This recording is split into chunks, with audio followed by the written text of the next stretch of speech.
Power star Pawan Kalyan నటించిన latest movie Harihara Veeramallu. Pawan Kalyan ఇప్పటివరకు చాలా జానర్స్లో సినిమాలు తీసిన ఎలాంటి హిస్టారికల్ మూవీని ఎప్పుడూ కూడా టచ్ చేయలేదు. అలాంటిది పవన్ కళ్యాణ్ అంత ఇంట్రెస్ట్తో ఈ మూవీ చేయడం కారణం ఏంటి? ఇంతకీ ఎవరి హరిహర వీరమల్లు? ఎందుకు పవన్ కళ్యాణ్ ఈ సినిమా చేయడానికి ఒప్పుకున్నాడు? ఆ క్యారెక్టర్ ఎప్పటిది? ఇవన్నీ తెలుసుకోవాలంటే ఈ వీడియోని మీరు పూర్తిగా చూడాల్సింది. హరిహర వీరమల్లు అసలు పేరు వీర హరిహరుడు.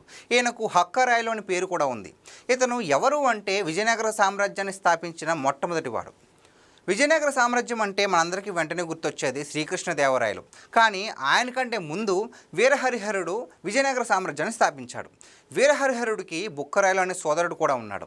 ఈ సోదరులు ఇద్దరూ కూడా కాకతీయ సామ్రాజ్యంలో ప్రతాపరుద్రుడు ఆస్థానంలో సాధారణ అధికారులుగా ఉండేవారు. ఒక సాధారణమైన ఇద్దరు సోదరులు ఎలా ఒక సామ్రాజ్యాన్ని స్థాపించారు అన్నది ఈ కథ 11వ శతాబ్దానికి చెందింది.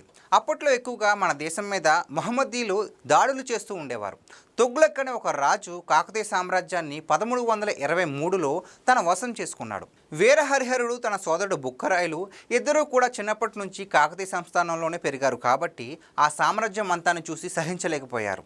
కాకతీయ సామ్రాజ్యం పతనమైనందువల్ల ఈ సోదరులు ఇద్దరు కంపిలి అనే సామ్రాజ్యంలో స్థిరపడ్డారు. మొహమ్మద్ తుగ్లక్ కంపిలిని కూడా 1326లో జయించినప్పుడు ఈ సోదరులు ఇద్దరు బందీ అయ్యారు. వారిద్దరిని ఢిల్లీకి తీసుకువెళ్లే దారిలో భారీ తుఫాన్ రాగా అందరూ చెల్లాచెదరైపోయినా ఆ సోదరులు ఇద్దరూ మాత్రం పారిపోకుండా అక్కడే ఉన్నారు. వాళ్ళ ధైర్య సాహసాలకు మెచ్చి వారికి ఢిల్లీ దర్బార్లో అధికారులుగా నియమించాడు తుగ్లక్. కొంతకాలం తర్వాత కంపిలిలో విప్లవం మొదలైంది. ఆ కంపిలిలో విప్లవాన్ని అణిచివేయమని తుగ్లక్ హరిహర రాయలు బుక్కరాయలకు ఆదేశించారు. ఇదే ఛాన్స్గా తీసుకుని వారిద్దరూ కంపిలిని స్వాధీనం చేసుకున్నారు.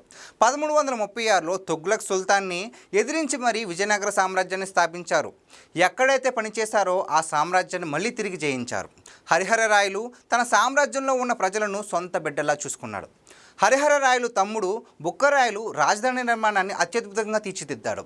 వీరహరిహరకు కంపన్న, బుక్క, మురప్ప, మడప్ప అనే నలుగురు సోదరులు కూడా ఉన్నారు. ఈ నలుగురు విజయనగర సామ్రాజ్యాన్ని విస్తరించడంలో ప్రముఖ పాత్ర పోషించారు. ఈ విజయనగర సామ్రాజ్యంపై ఎవరు యుద్ధానికి వచ్చినా విజయం మాత్రం హరిహరుడిదే. ఎంతోమంది సుల్తాన్లను తరిమికొట్టిన ఘనత ఈ హరిహరుడిది. ఇలా మన హిందూ ధర్మాన్ని పరమతస్థుల నుండి కాపాడిన వీరుడు వీరహరిహరుడు. 1356లో వీరహరిహరుడు మరణించారు. తర్వాత ఈ విజయనగర సామ్రాజ్యాన్ని తన తమ్ముడు బుక్కరాయలు పరిపాలించారు. ఆ తర్వాత వచ్చిన మూడో తరం వాడే శ్రీకృష్ణదేవరాయలు. ఇదండి పవర్ స్టార్ పవన్ కళ్యాణ్ తీస్తున్న హరిహర వీరమల్లు యొక్క రియల్ స్టోరీ. ఇందులో పవన్ కళ్యాణ్ వీర హరిహరుడుగా నటిస్తున్నారు. మరి తమ్ముడు బుక్కరాయల పాత్రను ఎవరు నటిస్తున్నారు అన్నది మనకి ఇంకా తెలియదు. సినిమాలో ఉన్న మాట వినాలి గురుడా పాటలో మరి పవన్ కళ్యాణ్తో సహా సుబ్బరాజు, సునీల్ కూడా ఉన్నారు. సుబ్బరాజు బుక్కరాయల పాత్ర చేసే అవకాశం కూడా ఉంది. మనకు తెలియని చరిత్రను మనందరికీ తెలియజేయడానికి పవన్ కళ్యాణ్ గారు ఈ సినిమాని తెర మీదకు తెస్తున్నారు. ఈ సినిమా జూన్ 12వ తారీఖున విడుదలకు రెడీగా ఉంది. చూద్దాం ఈ సినిమాలో కథను యథావిధిగా చేస్తారా లేదంటే ఏదైనా మార్పులు చేర్పులు చేస్తారా అన్నది వేచి చూడాలి. మరి థ్యాంక్ యూ.